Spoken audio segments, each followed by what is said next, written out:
Goeiedag almal, dit is Theo. Ons lees daar in Jesaja 41 vers 10 hierdie volgende wonderlike gedeelte.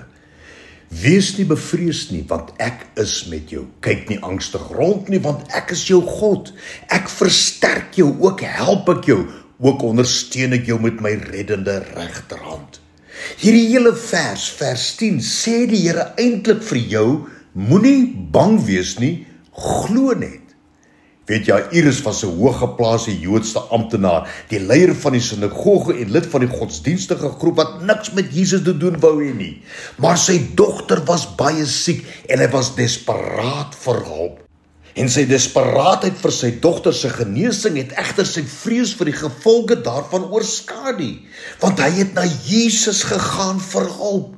Jesus het dadelik ingestem om saam met hom na sy dogter se siekbed te gaan, maar op pad is hulle vertraag deur die vrou wat die kleed van Jesus aangeraak het en wat genees is.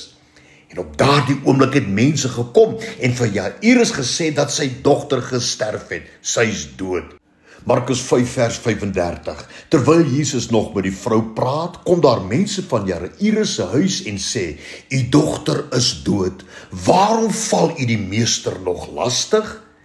Hierdie situasie was menslik onmoontlik. Die meisie was dood en daar was geen hoop nie. Markus 5 vers 36. Maar dadelik, toe Jesus die woord hoor wat gespreek is, sê hy vir Jairus, "Moenie vrees nie, glo net." En Jesus het toe saam met hom na sy huis gegaan en die meisie uit die dood opgewek. Jy weet, maak nie saak wat jou omstandighede is nie, maak nie saak wat jou ook al konfronteer nie, kies geloof bo vrees. Aanvaar nou die bonatuurlike krag van God en jy sal sien dat selfs onmoontlike situasies nie sy vermoë om te werk kan beperk nie. Aanvaar nou die wysheid van die Here en jy sal sien dat hy is die weg en die waarheid, selfs al kan jy dit nie sien nie.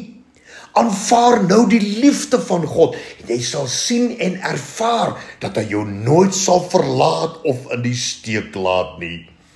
Kyk na al jou probleme deur die lens van geloof, dan sal jy besef dat niks wat jy beleef die Here God verras of onverhoeds betrap nie. Jy hoef dus niks te vrees nie, want wanneer jy toelaat dat vrees jou oorweldig, dui dit eintlik op 'n mislukking van jou geloof. Geloof is die teenoorgestelde van vrees. Dink net daaraan.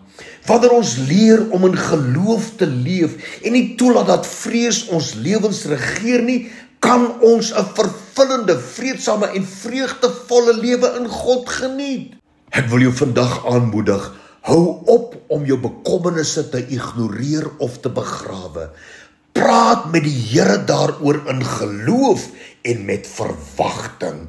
Vrees dryf jou weg van God, maar geloof bring jou in sy teenwoordigheid.